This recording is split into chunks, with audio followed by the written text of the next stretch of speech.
Olá, meus queridos alunos.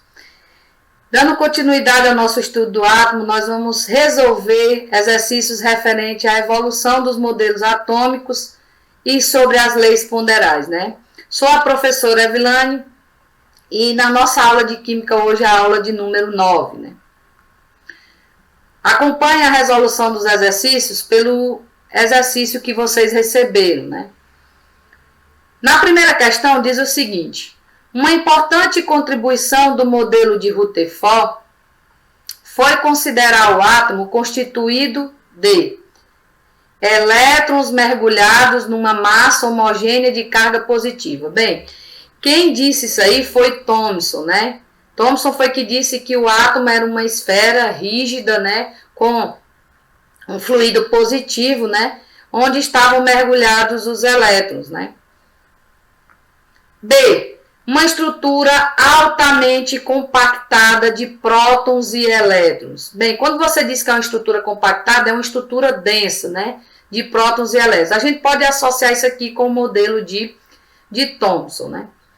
Um núcleo de massa desprezível comparada com a massa do elétron. Não, pessoal, vocês sabem que hoje é dentro do núcleo que se encontra a maior parte da massa dos elétrons, que é na eletrosfera onde quase não existe massa. E é na eletrosfera que estão os elétrons, né? Uma região central com carga negativa chamada de núcleo. Não, o núcleo realmente é a região central do átomo, mas nele estão concentradas as partículas positivas e desprovidas de carga. Então, o núcleo atômico ele é positivamente carregado. Então, um núcleo muito pequeno de carga positiva cercada por elétrons. Então, a resposta é a letra E. Segunda questão. Relacione as características atômicas com os cientistas que a propôs. Número 1, Dalton. Então, vamos lembrar que Dalton ele fez um modelo chamado de bola de bilhar. Uma esfera rígida, maciça, indivisível e indestrutível, né? Que constituía toda a matéria. Já Thomson, ele disse que o átomo era um sistema totalmente neutro, né? Constituído de uma esfera com fluido positivo, onde estavam mergulhados as partículas negativas dos elétrons, né? Que eram as primeiras partículas subatômicas do átomo. Lembrando que Thomson, a partir do seu modelo, provou que o átomo ele era divisível. E Rutherford, ele criou um modelo que hoje nós conhecemos como sistema solar ou sistema planetário, né? Onde o átomo tem duas regiões distintas, uma periférica chamada de eletrosfera e uma central chamada de núcleo. Na eletrosfera estão os elétrons e no núcleo estão os prótons e nêutrons, né? Então nós vamos ter o modelo de Dalton da bola de bilhar, número 1, o pudim de passas é o de Thomson, número 2, e o sistema solar é o modelo de Rutherford. Terceira questão. O átomo de Rutherford foi comparado ao sistema planetário. O núcleo atômico representa o Sol e a eletrosfera os planetas. Eletrosfera é a região do átomo que contém as partículas de carga elétrica negativa? Verdade, né? Contém as partículas de carga elétrica positiva? Não, isso aí está dentro do núcleo. Contém nêutrons? Não, também fazem parte do núcleo. Concentra praticamente toda a massa do átomo? Não, praticamente toda a massa do átomo está no núcleo. E contém prótons e nêutrons? Não, os prótons e nêutrons se encontram no núcleo. Quarta questão. Ao longo dos anos, as características atômicas foram sendo desvendadas pelos cientistas. Foi um processo de descoberta no qual as opiniões anteriores não poderiam ser desprezadas. Ou seja, apesar de serem ideias ultrapassadas, fizeram parte do histórico de descoberta das características atômicas.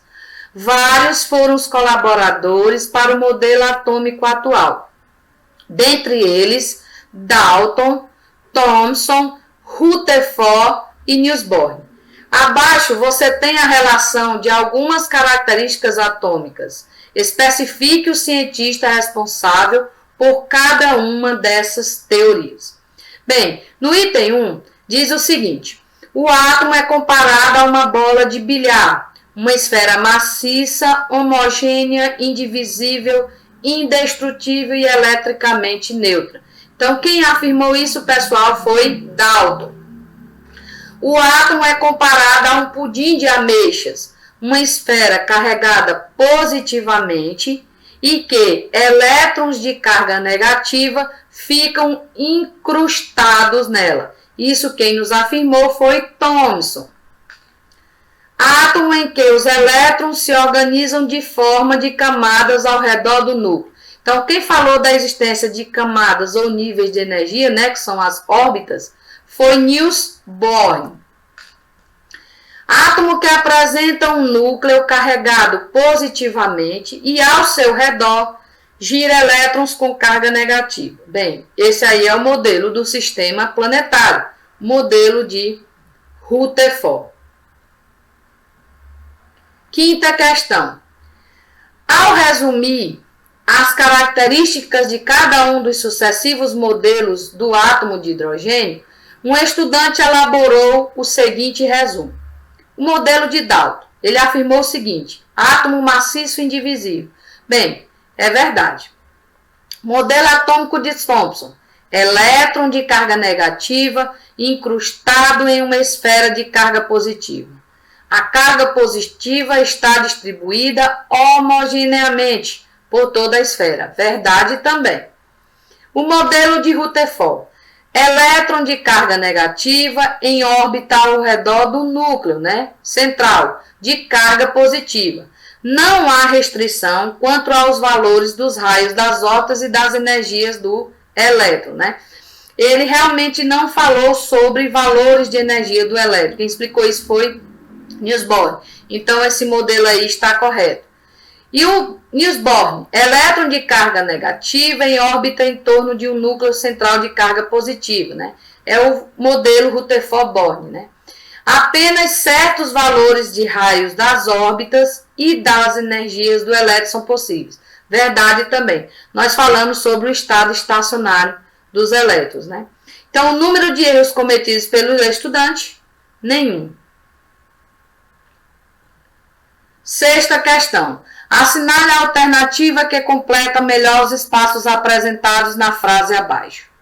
O modelo de Rutherford propõe que o átomo seria composto por um núcleo muito pequeno e de carga elétrica positiva, que seria equilibrado por elétrons, São os elétrons que giram ao redor do núcleo, de carga elétrica negativa, que ficavam girando ao redor do núcleo numa região periférica denominada eletrosfera.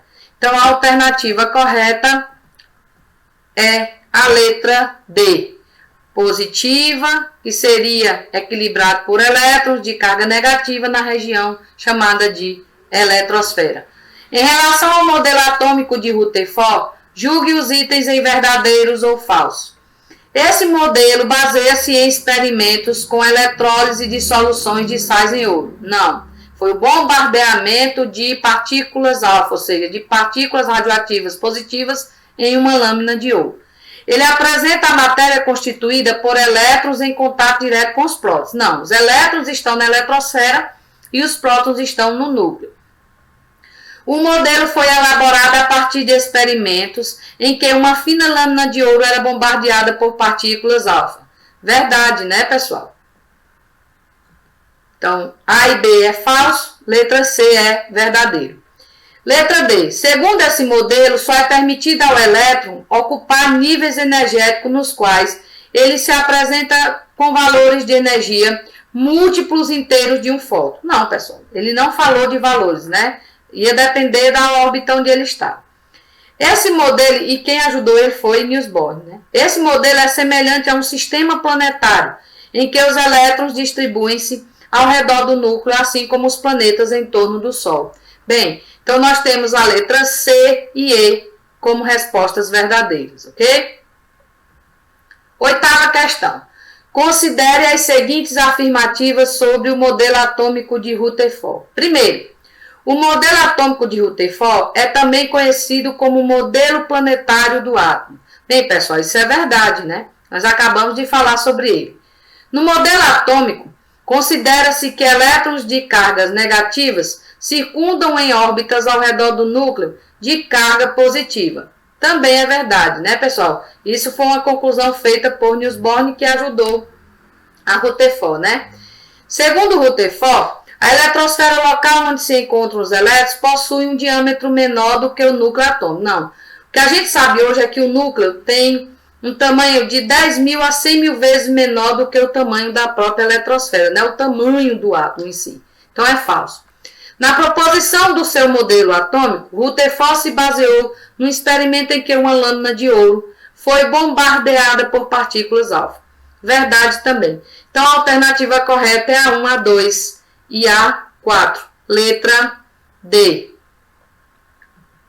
Nona questão. No fim do século XIX, começam a aparecer evidências de que o átomo não era a menor partícula constituinte da matéria. Em 1897, tornou-se pública a demonstração da existência de partículas negativas, por um inglês de nome Thomson, né? Vocês devem lembrar que foi Thomson quem provou que o átomo era divisível, descobrindo essas partículas negativas que são os elétrons, né? O átomo, na visão de Thomson, é constituído de níveis e subníveis de energia? Não. Cargas positivas e negativas? Verdade, né? Era um fluido positivo onde estavam incrustados os elétrons negativos, né? Núcleo eletrosfera? Não, é o modelo de Rutherford. Grandes espaços vazios e orbitais também não fazem parte do modelo de Thomson. Os espaços vazios foi Rutherford e os orbitais foi Summerfield. 11. Em 1803, John Dalton propôs um modelo da teoria atômica. Considere que, sobre a base conceitual desse modelo, sejam feitas as seguintes afirmações. O átomo apresenta a configuração de uma esfera rígida. Verdade, né, pessoal? Os átomos caracterizam os elementos químicos e somente os átomos de um mesmo elemento são idênticos em todos os aspectos. Verdade também, né? Bom, as transformações químicas consistem de combinação, separação e ou rearranjo de átomos. Também é verdade, né? Ele deduziu isso aí com um estudo de Lavoisier sobre a sua lei ponderal da conservação das massas. Compostos químicos são formados de átomos de dois ou mais elementos unidos em uma razão fixa. Também é verdade. Então, a alternativa correta é a letra E. Todas são corretas. 12ª questão. Uma moda atual entre as crianças é colecionar figurinhas que brilham no escuro. Essas figuras apresentam em sua constituição a substância sulfeto de zinco. O fenômeno ocorre porque alguns elétrons que compõem os átomos dessa substância absorvem energia luminosa e saltam para níveis de energia mais externos. No escuro, esses elétrons retomam aos seus níveis de origem, liberando energia luminosa e fazendo a figurinha brilhar. Essa característica pode ser explicada considerando o modelo atômico proposto por Niels Bohr. Foi ele quem falou do salto quântico dos elétrons, né? Os elétrons absorvem o quanta, eles se afastam do núcleo e depois eles retornam à posição inicial, devolvendo essa energia absorvida em forma de luz, ou seja, de cores. O átomo contém um núcleo positivo, muito pequeno e denso, com todos os prótons que concentra praticamente toda a massa. Os elétrons devem estar distribuídos em algum lugar do volume restante do átomo. Bom, pessoal, essa afirmação quem fez foi Rutherford, né? Ele dividiu o átomo em duas regiões distintas. Bem, a 14ª, 15ª e 16ª questão é referente às leis ponderais de Lavoisier, que é a lei de conservação das massas, e de Louis Proust, que é a lei das proporções definidas ou constantes, né? Na 14 diz o seguinte: a reação entre 46 gramas de álcool etílico e 96 gramas de oxigênio produziu 54 gramas de água ao lado de gás carbônico, ou seja, ele não diz a quantidade de gás carbônico produzido. A massa desse gás é igual. A primeira coisa que devemos fazer é montar a reação. álcool etílico e oxigênio, que são os reagentes, produzindo água e gás carbônico, né? Bem, nós temos 46 gramas de álcool etílico reagindo com 96 gramas de gás oxigênio. Então, se vocês observarem, do outro lado nos produtos, nós vamos ter 54 gramas de água com X gramas de gás carbônico. Nós vamos primeiro somar o lado dos reagentes, que dá 142, né? E vamos subtrair da quantidade de água que existe do lado dos produtos, para obtermos a quantidade de massa de gás carbônico. Então, 142 menos 54, nós vamos obter 88 gramas de gás carbônico. Alternativa D. 15ª questão. Uma massa de 6 gramas de carbono reage totalmente com 2 gramas de hidrogênio para a formação de metano.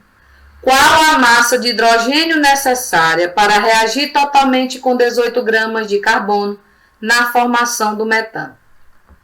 Novamente, nós vamos montar a reação química. Então, você tem carbono e hidrogênio como reagente e o gás metano como produto. Vamos colocar aqui as quantidades de massa da primeira experimentação. São 6 gramas de carbono com 2 gramas de hidrogênio. No segundo experimento, ele diz que 18 gramas de carbono vão reagir com Y gramas de hidrogênio. A gente não sabe quanto para produzir gás metano. Bem, pela lei de Lavoisier, na primeira reação química, nós somamos, né, 6 com 2 para obtermos a massa do gás metano, que dá 8 gramas. Para descobrirmos a massa do hidrogênio, então nós vamos ter que usar a lei de Proust, né, a lei das proporções. Nós vamos juntar 6 sobre 18, que é a massa do carbono na primeira e na segunda reação, e vamos igualar a massa do hidrogênio, que é 2 sobre Y. Por que a gente não iguala a massa do gás metano? Porque a massa do gás metano a gente não tem conhecimento da sua massa na reação 2, né? Fazendo o meio pelos extremos, nós vamos encontrar 6Y é igual a 18 vezes 2.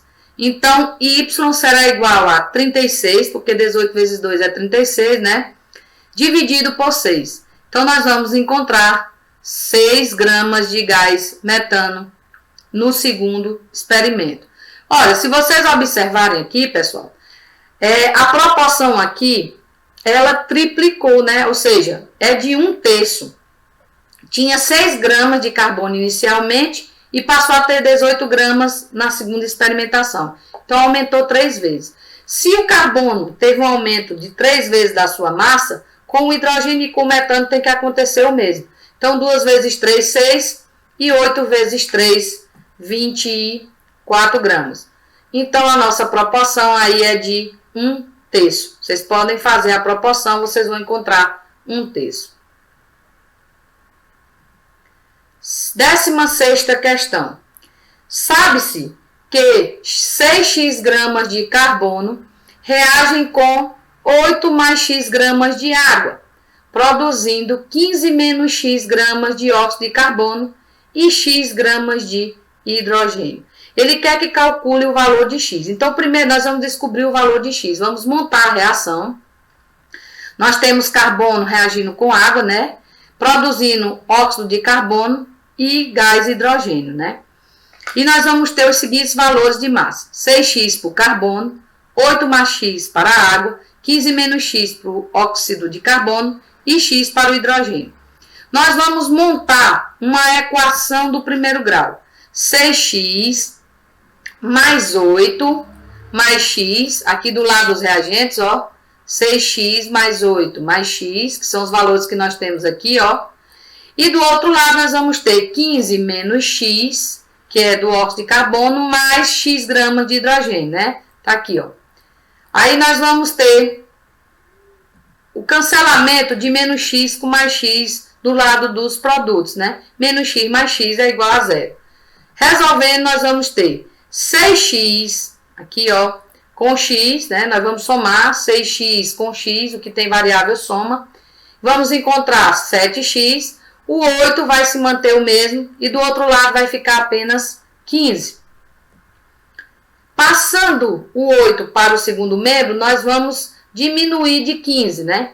Então, 15 menos 8 vai ser igual a 7. O 7 do primeiro membro vai para o segundo membro dividindo. 7 dividido por 7 é igual a 1 grama. Então, o valor de X é igual a 1.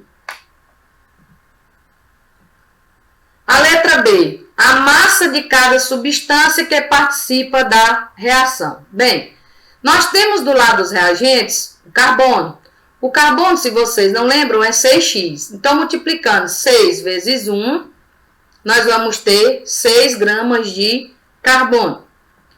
Também do lado vai ter a água, né? A água é 8x mais 8 mais x, né? A água vai ser um dos reagentes. Somando 8 com 1, nós vamos obter 9 gramas. Do lado dos produtos, nós temos óxido de carbono, na proporção de 15 menos x, né? Ou seja, na proporção não, no valor de 15 menos x. Então, 15 menos 1 é igual a 14 gramas. E também vamos ter o produto hidrogênio, que é apenas x gramas, ou seja, o valor que nós encontramos na letra A. Bem, pessoal, eu espero que vocês tenham gostado da resolução das nossas questões. Vamos aprofundar mais ainda, assim que possível, né? Eu espero que vocês tenham gostado da nossa aula de hoje. Um grande abraço da tia Vi. Eu não vejo a hora de reencontrá-los. Até a próxima aula.